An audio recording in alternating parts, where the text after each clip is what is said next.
नमस्कार साथियों।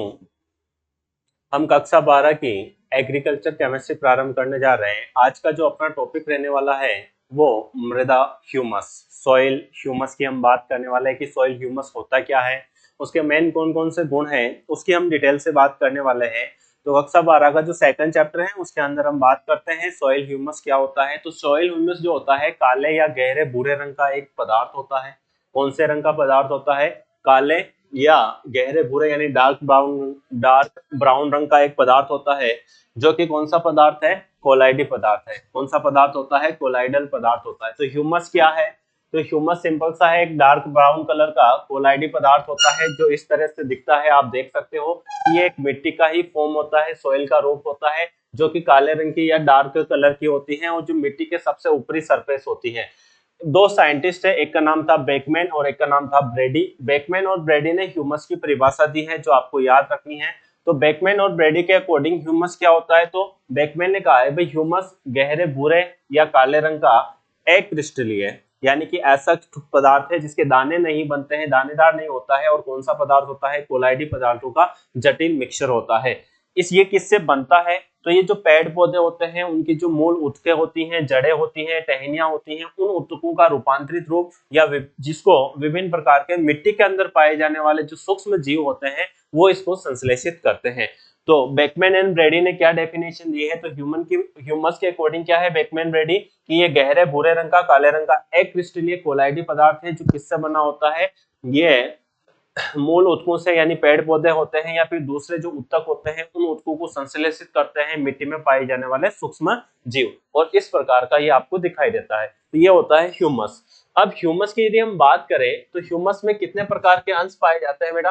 3 प्रकार के अंश पाए जाते हैं। कितने प्रकार के अंश पाए जाते हैं? 3 प्रकार के अंश पाए जाते हैं। पहला कौन सा होता है? फल्विक अम्ल। दूसरा कौन सा होता है? ह्यूमिक अम्ल। और तीसरा कौन सा एसिड होता है? ह्यूमिन एसिड। यानी ह्यूमस के अंदर 3 प्रकार का एसिड पाया जाता है। कौन कौन सा? फल्विक एसिड है, ह्यूमिक एसिड है एंड ह्यूमिन है। जो फल्विक एसिड होता है ये येलो से ब्राउन येलो रंग का होता है। कौन से रंग का पदार्थ होता है? येलो से ब्राउन रंग का। तो पीला रंग और भूरा पीले रंग का ये पदार्थ होता है जो अम्ल में घुल जाता है, क्षार में घुल जाता है और पानी में, यानी सभी में ये घुलने वाला पदार्थ, अम्ल, क्षार व जल में घुलने वाला जो पदार्थ होता है उसे हम बोलते हैं फल्विक अम्ल। जो ह्यूमिक अम्ल होता है गहरे भूरे रंग या डार्क रंग का होता है। कौन से रंग का होता है? गहरे भूरे रंग या डार्क रंग का पदार्थ होता है, जो केवल और केवल किस में घुलता है? बेस में घुलता है।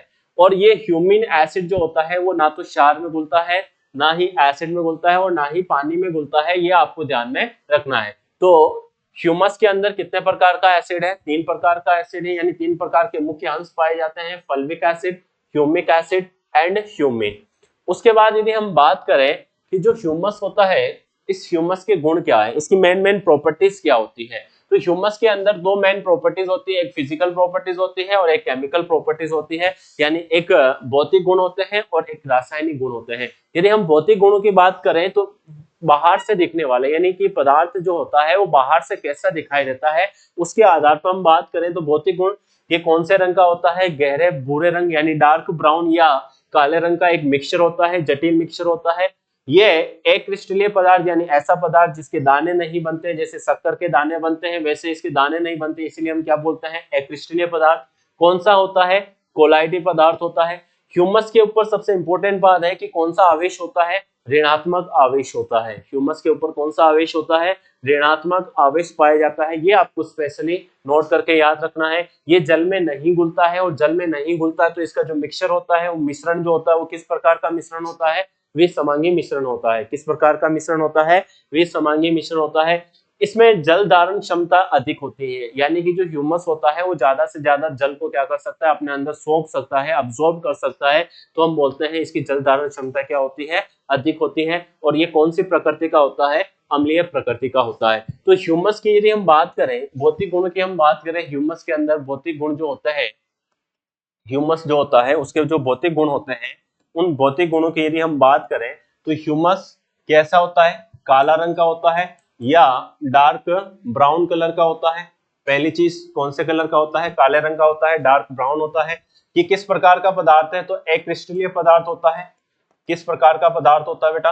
अक्रिस्टलीय पदार्थ होता है। साथ ही कोलाइडी पदार्थ होता है, अक्रिस्टलीय कोलाइडी पदार्थ होता है, ये आपको ध्यान में रखना है किस प्रकार का पदार्थ है, अक्रिस्टलीय कोलाइडी पदार्थ होता है। इसके ऊपर आवेश कौन सा होता है, तो इसके ऊपर ऋणावेश होता है। कौन सा आवेश होता है, नेगेटिव आवेश होता है, ये आपको ध्यान में रखना है, नेगेटिव यानी कि ऋण आवेश होता है। ये कौन सी प्रकृति का होता है, तो ये अम्लीय प्रकृति का नेचर रखता है। कौन सी प्रकृति का नेचर रखता है, अम्लीय प्रकृति का नेचर रखता है।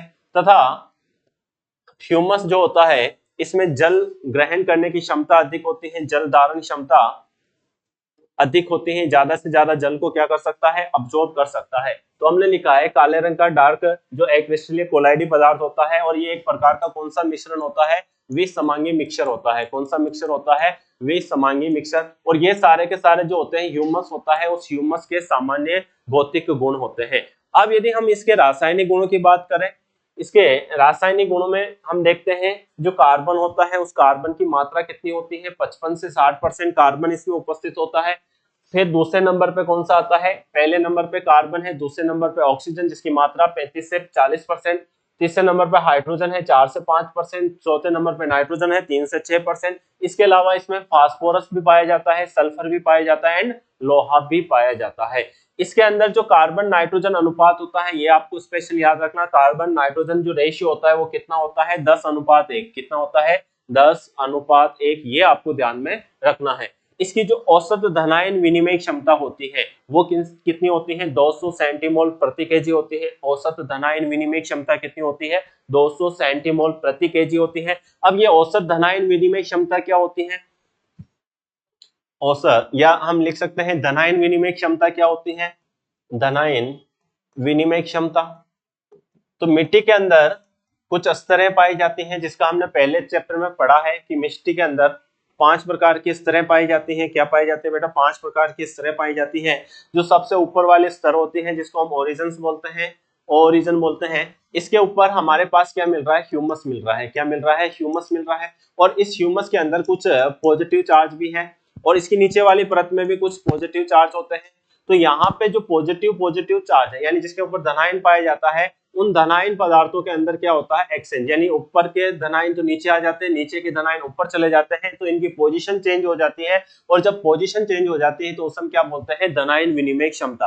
तो ह्यूमस की जो धनायन विनिमय क्षमता होती है वो कितनी होती है, 200 सेंटीमोल प्रति केजी होती है। कितनी होती है, 200। औसत पूछा है, बाकी पूछे तो कितनी होती है, 100 से 300 होती है।